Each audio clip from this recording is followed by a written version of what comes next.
Convicted Guyanese drug trafficker Shaheed Roger Khan is scheduled to be released from a federal correctional institution in Miami on July 8, 2019. In June of 2006, Khan was arrested in Paramaribo with 3 of his bodyguards in a sting operation. Police there had netted more than 200 kilograms of cocaine. Instead of being deported to Guyana, Khan was flown to Trinidad, where he was handed over to immigration authorities, who then handed him over to U.S. officials. And in October of 2009, Khan was sentenced to 30 years imprisonment for trafficking large amounts of cocaine into the United States of America, witness tampering, and illegal firearm possession. The sentences were ordered to run concurrently, which means that Khan's term of imprisonment was 15 years. Crime Chief Paul Williams was on Wednesday asked about Khan's possible return to Guyana and how proactive is the CID to monitor Khan's activities. We're talking about Shaheed Roger Khan, who is likely to be deported to Guyana from the U.S. How are you going to be able to monitor this individual who has such a strong influence on certain factors of society? As it relates to the release of Roger Khan, I don't think there's anything that we need to be fearful of.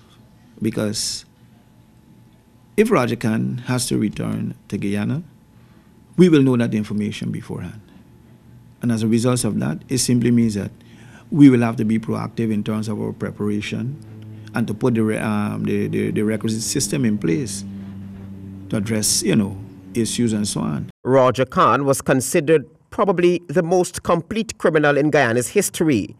Khan had stated in a public advertisement that he had been fighting crime at the behest of the then PPP government.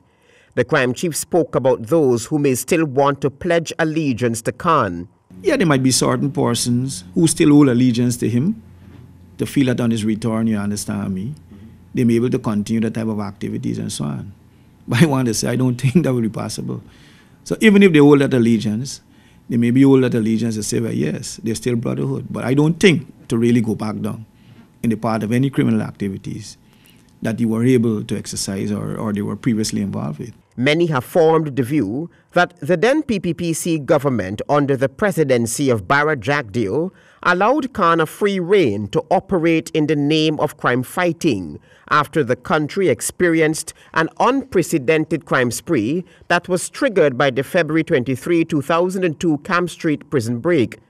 The crime chief assured that with the competence of the Criminal Investigations Department at this time, no one like Roger Khan would be able to rise up. Because I think the force is more advanced, is more capable.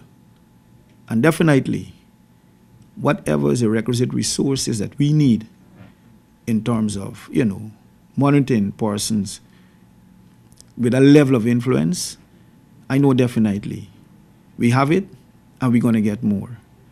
And then remember, it's a lesson learned. We would have learned from Roger Khan's lesson. So why should we want to wait again until Roger Khan of himself come back?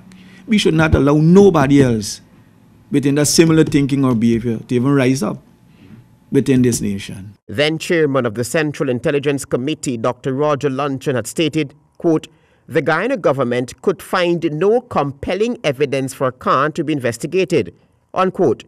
Whenever Khan returns to Guyana, he will have to toe the line, according to the crime chief. So I don't think, we are fearful in terms of Roger Khan's return.